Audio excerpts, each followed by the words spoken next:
So I completed my IGCSEs in 2018 and then my AS and A levels in 2020. I'll put in my certificates on screen now so you can have a quick look at it.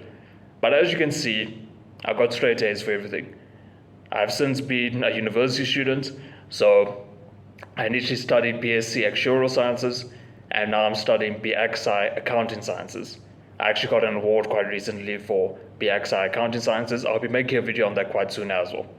But speaking directly now to the subjects I did, you probably saw at IGCSE level I did maths, computer sciences, English language and literature, accounting, business studies, history, Afrikaans. Afrikaans is like a language. Don't worry about it too much, but I'll speak about it very briefly.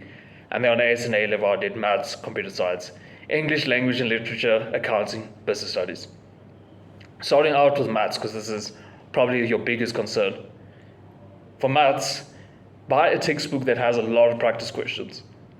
Why I recommend that is, actually I recommend the Oxford one specifically if you can find that, but why I recommend that is work through basically every single question, especially like the review questions at the end, because those often like combine topics in a nice way, so that gives you like an overall view of everything.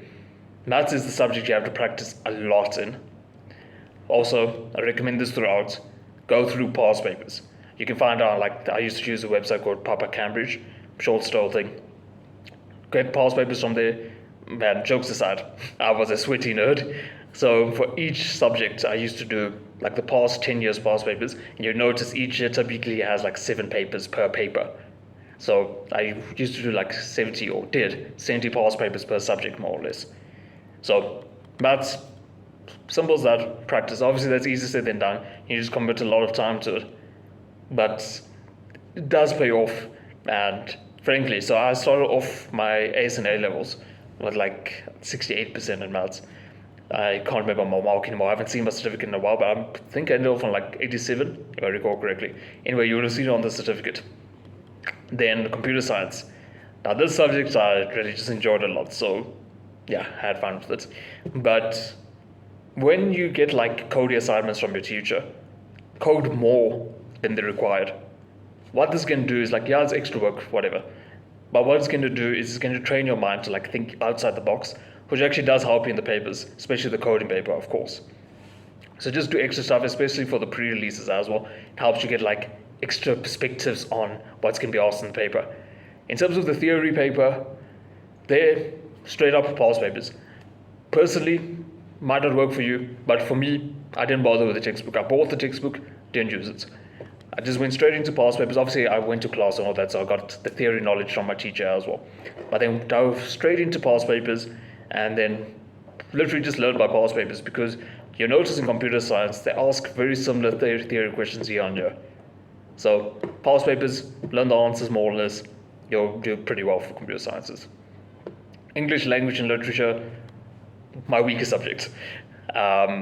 What I actually did was I spoke to my English teacher and had like one-on-one like consults, so in other words lessons with her, to like improve my essay writing and all of that. So if you want to go down that route, I highly do suggest it, because she actually really improved my writing skills to the point where like now at university I often get commended by like lecturers and professors on how good my writing is.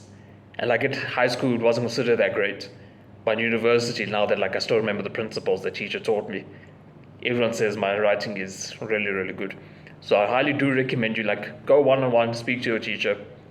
And then for literature itself, like for the books, so where Romeo and Juliet and Death in the King's Horseman, I remember in matric. And that now, find summaries online. So read the book yourself. After that, find summaries online, wrap your mind around it and analyze everything. So analyze why the author would have said like this, the stereotypical way of, oh, the curtains are blue, that means he's sad. It sounds stupid, but analyze those sort of things. Like, don't make extensive notes, but just make shorthand notes as you read through the book. Accounting. Accounting was much the same as computer sciences, in fact. Go through past papers. You'll notice that the textbook, at least the one I had, didn't really have questions that reflected what would be asked in the exams. So the questions were fine, nothing wrong with the questions, but it wasn't in line with your end goal of achieving a good mark in the exam. So go through past papers, and genuinely speaking, the past papers was what I did like for 90% of my time studying accounting. Go to the class, go straight to past papers after that class. Business studies. Now this one is going to be very stereotypical for a lot of people. I didn't study for business studies.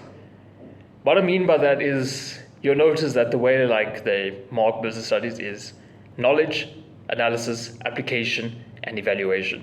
But knowledge is only like, I can't remember, it's been a while now, but I think it's like 25% of your mark. And through class itself, you're actually getting the 25% knowledge if you're like paying attention to all of that. So now application, apply to the scenario. This is just like using like your general knowledge and writing it down. So say it is a manufacturing business. Talk about like there could be wastage, talk about like production wastage of raw materials and all that.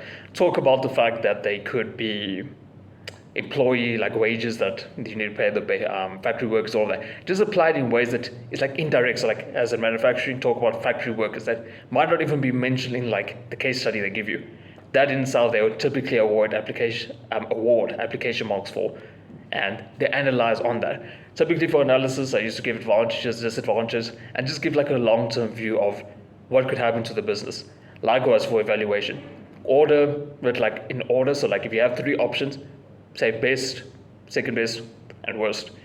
Or if you have multiple options, give the best, give the worst, and then talk about like the long-term view of how this can affect the business. Business studies was that subject that you just write a lot. Anything that you think could be remotely relevant, write it down. So that means you have to like write really quick and do some scribbles on the paper. But as long as you write neat enough, it doesn't have to be super neat handwriting. As long as you write neat enough, the teachers will be able to read it, and of course, the final examiners, the markers of that, they will be able to read it. History. This one was like a mix now of business studies, like in like the application analysis and all that. They don't award marks for it directly, but use your same writing skills from business studies in writing your answers for history. That was for me what awarded me pretty good marks. But here you unfortunately do have to study the content. What worked personally for me, and I actually do this even more so now at university, so I'll be making a video quite soon on like the university study quite soon. But for now, download this app called Anki and type in like what you deem to be most important facts. It's like, like stereotypical, you highlight, well, like this highlights is what you think is the most important points. You can still do that if you want, but after that, go to this app called Anki, and what it will do, it will make flashcards for you. And then just go through a few of those flashcards. You don't even have to go through all of them, but go through a few of those flashcards on a daily basis, or at the very least, do like a binge session before your tests and exams. What it's going to do is going to be like repetition in your mind, and that's going to like make the knowledge more solidified. Then Afrikaans probably not really relevant to most of you, but this was taken as my second language.